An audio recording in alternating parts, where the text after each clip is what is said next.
and go Shin Tayo. Go Indonesia. Go Korea. Thank you.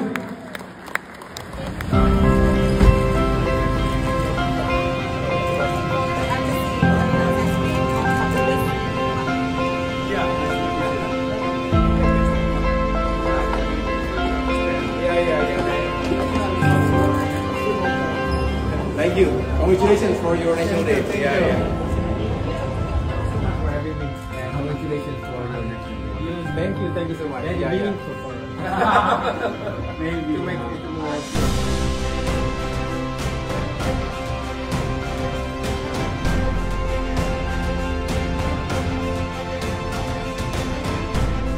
Kepada para hadirin sekalian telah menghadiri acara nasional Korea hari ini. Bapak Presiden Yudhoyono, I told him it's very meaningful because he is today the guest of honor for Korean national reception. Thank you so much. Annyeonghaseyo. A very good evening to all of you. Thank you for having me as the guest of honor on this wonderful celebration of the National Foundation Day and the Armed Forces Day of the Republic of Korea. On behalf of the Republic of Indonesia, I would like to extend our warmest gratitude, greetings to the government and the people of the Republic of Korea, together with our best wishes for a peaceful and prosperous future. It's like deja vu. Standing here tonight, back in 2013, over a decade ago, I had the privilege to visiting Seoul to celebrate the 40th anniversary of the diplomatic relationship between our two countries. I was still a very young major in the army. Although it was an official diplomatic event, but the reason why I was the one who was invited by your government, a young major, not a senior general officer, was purely personal and I think a bit emotional. Because my late grandfather, General Sarwo Edi Wibowo, was the first Indonesian ambassador to the Republic of Korea. And I always remember wonderful stories from my beloved mother, the late Ibu Ani Yudhoyono, who spent 2 memorable years in your beautiful country. Whenever she talked about it, her heart was filled with joy. In fact, during this period, she got married to my father, the 6th President of the Republic of Indonesia, Mr. Susilo Bambang Yudhoyono. And during my visit, back in 2013, for almost a week, I had the honor to be invited by several prestigious institutions, namely the Korean National Defense University, KNDU, the Korea Military Academy, KMA, and the ROK, Special Warfare Command, where I received the honorary membership from the 707th Special Mission Battalion, an elite counter-terrorism unit. I was also invited to visit the Korea Aerospace Industries in the city of Sacheon, around 2 hours flight from Seoul.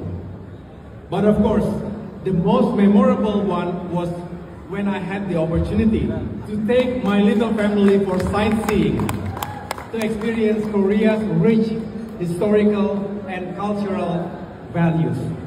So this is us in front of the Gyeongbokgung Palace, right? From that picture, you can tell that we were so happy. Especially my wife Anissa, because she loves Korean food, from kimchi to bibimbap. And she is also a huge fan of Korean drama, especially Crash Landing on You. In fact, our netizens try to compare us to that beautiful couple, Hyun Bin and Song Ye Jin. They got married. They got married. So I guess it's safe to say that Korea has a special place in our hearts. Excellencies, ladies and gentlemen, as we gather tonight, we celebrate more than just a national day or a military anniversary. We celebrate a deep and enduring friendship built on shared values and mutual respect. Last year, we marked 50 years of bilateral relationship, a milestone that reminded us of how far we have come and how much more we can achieve together in the years ahead. The Republic of Korea is one of Indonesia's most vital partners, both in our region and on the global stage. We are both members of the G20 and APEC. Since 2017, we have elevated our ties to a special strategic partnership underpinned by our mutual values of democracy, human rights, and open economy. Our partnership spans across defense, foreign affairs, trade, and infrastructure development, each contributing to the prosperity of both nations and the stability of our region. In our economic partnership, trade and investment values have remained strong over the years. For the past decade, the Republic of Korea has consistently ranked among Indonesia's top 10 trade partners and investors. Last year, our bilateral trade reached $20.8 billion. Meanwhile, Korea's investment in Indonesia amounted to $2.54 billion as the seventh largest investor, an increase 8.7% from 2022. Our trade and investment collaboration has fueled innovation and sustainable development, including joint efforts in energy transition and electric vehicles battery ecosystem, strategic infrastructure projects in several sectors such as steel, petrochemicals, water and transportation, as well as the development of our new capital city, Nusantara. Looking forward, our economic partnership agreement, Indonesia-Korea CIPA, provides a roadmap for the next chapter of our cooperation. While only 2 out of 25 proposed projects have been approved, the path ahead is filled with opportunities. We must work together to expedite these remaining projects, particularly in sectors like semiconductors and agricultural machinery, so we can ensure that both our nations are well positioned for success in the future. In the spirit of collaboration, we also need to establish FTA centers to help our businesses fully utilize the Indonesia-Korea CIPA framework, enabling more robust trade in agricultural products and tropical fruits.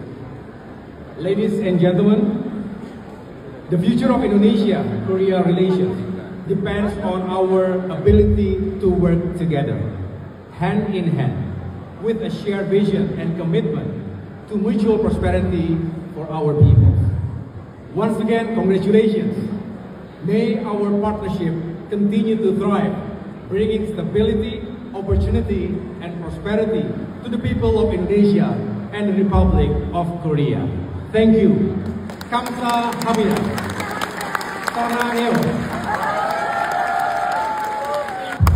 And go Shin Tae-yong. Go Indonesia. Go Korea.